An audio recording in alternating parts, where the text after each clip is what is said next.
My name is Elena. My name is Lorenzo. Ready to rumble. Hi, I'm Penny. I've been baking professionally for 14 years now.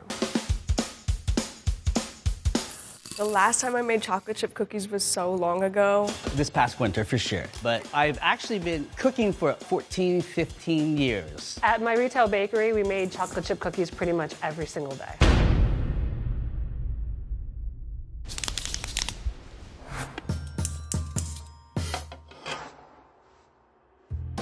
We start with dry ingredients, 2 1/4 cups of flour.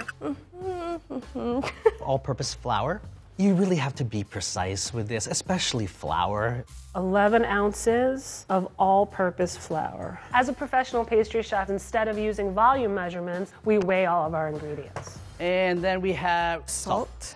Granulated white salt. We're using sea salt today. Sea salt's great because it has some impurities still left behind, and it's in the impurities where the flavor is. Next, we're gonna do Baking soda? Baking soda. Make sure it's baking soda and not powder. And baking powder.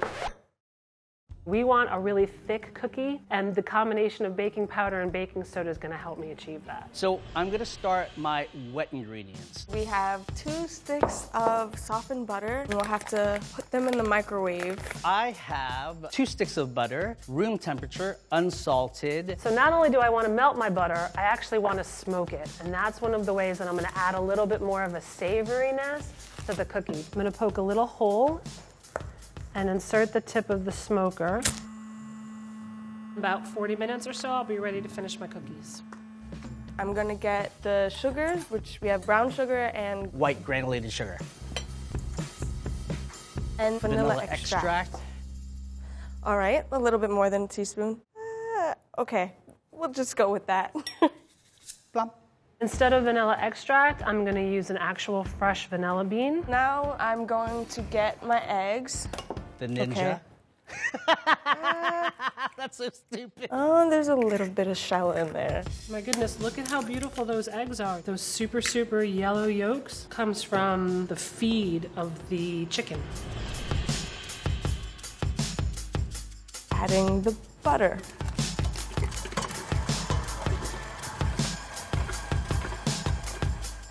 And that's it. It's ready for the chocolate. The favorite part. 2 cups of the chocolate chips. But just to give it some pizzazz, some little I like to add bittersweet chocolate. Just crack it up in your hands, open the package up. If you want it a little bit finer, that's fine. Just get your knife, be careful, please. I really like these fèves, which are a couverture chocolate, 74%, and then bakes off into great shards of chocolate throughout the cookie. I have a really big scoop here, which is about 4 ounces.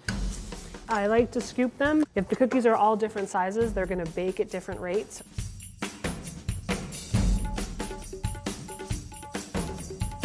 One important step is to freeze the cookie dough for 24 hours before you bake the cookies. It allows the flavors to meld and you get a more complex, interesting cookie. And I also smoked this salt as well to amplify the smoky flavor that would be in the butter. So just sprinkle a little bit on top, and these are ready for the oven.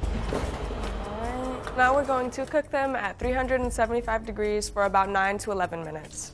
I'm gonna throw these in at 375 for 11 to 13 minutes. These are going to bake for about 25 to 28 minutes in a 275 degree oven. Let's see if we can get this out. They went in a little bit longer than they should have.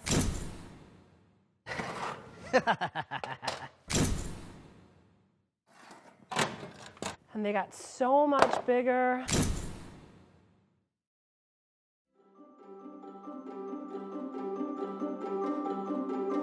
All right, let's see. They've got the chocolate chips. They're a little melted. Let's try opening it. Okay. We'll see. It's golden brown. It actually smells terrific. I can see all the chunks of chocolate, the bittersweet, the semi-sweet chocolate. The cookie is really nice and thick, and it's very evenly browned all the way around. The edges are nice and crispy, and the middle is still really soft. And there you can see all the shards of the chocolate. Best part. Oh my God. Wow. That's amazing. I make a good cookie. That's a good chocolate chip, folks, if I do say so myself. Now that we've seen 3 different chefs make 3 different versions of chocolate chip cookies, I'm going to break it down to see what was different between each version. In baking science, weighing is really important. It's important that the recipe is the same this time as it was the last time. With Alina's variation, it was a little bit messy. Looks good enough. And so we don't have a lot of precision there. These are not going to be even at all. Not all of the cookies are going to look the same. They still look good. Lorenzo did a little bit better. It is important to level it off a little bit. Use your finger, use a spoon. But we're going to have some variation because there's things like humidity in the climate where you're baking that are going to come into play. Sorry. Sugars have properties that are called hygroscopic properties. They soak up moisture from the air. Starches can do it as well. So depending on the environment you're cooking in, if you have a real moist or humid environment, or it's even just a rainy day where you're making your cookies, it's going to make a difference. Okie doke. Penny really did a good job. Put them in the microwave. Just cut it up a little bit. Not only do I want to melt my butter, I actually want to smoke it. Each one of our chefs did something really different with the butter. Alina used the microwave to melt her butter. We'll have to put them in the microwave. That's okay, but in reality you get some liquid portions and you get some solid portions, so it's not going to be a great way to mix your sugar. This is like a semi-workout right now. What Lorenzo did is he used butter at room temperature. There you go. That's a really good idea. That's right. For the creaming method. When you use room temperature butter, you can incorporate lots of air when you add crystalline sugar to the mix. That makes for a nice, porous, light kind of cookie. Oh my God. What Penny did is different and interesting. She used a melted butter. So not only does it give that butter flavor, but it's going to be evenly distributed throughout the entire batter, and you're going to get a more dense, chewy cookie. It's really nice and chewy on the inside. Maybe really good with a glass of bourbon next to it. Some of the chocolates that you get maybe in a chocolate chip bag Okay, there we go. might not be the highest quality chocolate. Do they taste good? It's pretty good. Yes, but they're not going to be tempered. They may have emulsifiers added to it. They may have other ingredients that won't cause them to melt as easily as some of your couverture chocolate does.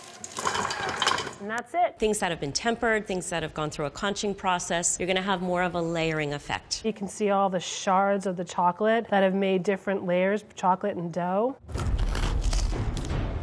When you think of a chocolate chip cookie, you're probably thinking first and foremost about the sweetness of the cookie. But if you add a little bit of sea salt or any kind of salt to the top of your cookie, it's going to really enhance that flavor. There have actually been studies done that show that some of the sensory cells that are associated with sweetness that used to be found just in the gut in mice now are associated with sweetness and enhanced by the presence of sodium. And we get sodium from the salts that we eat. Okie dokie finoki. Smoking the salt adds another layer of flavor to your chocolate chip cookie. To amplify the smoky flavor that would be in the butter. This is a really interesting idea. Thank you. And what makes it unique is that the smoky quality and the smoky flavors are going to balance out the bitter quality of the high-end chocolate that she uses, and it's also going to balance out the saltiness as well as the sweetness from the rest of the cookie. Many traditional chocolate chip cookie recipes call for the use of sodium bicarbonate or baking soda. Make sure it's baking soda. When you heat sodium bicarbonate, you get something called sodium carbonate, which has a little bit of a soapy, bitter taste. To balance that out, we want to add an acidic component. If you're using the baking soda, Make sure it's soda. you're going to need an acid. And if you're using just baking powder, Powder's different, folks. the acid is already in there in a chemical form, so you're good to go. Penny let her dough rest for 24 hours, and there's a lot going on when we do that. One of the important things is we have some of our flavoring components that are in our batter. They're hydrated, they're mixed well, and your flavor profile becomes far more complex. I make a good cookie.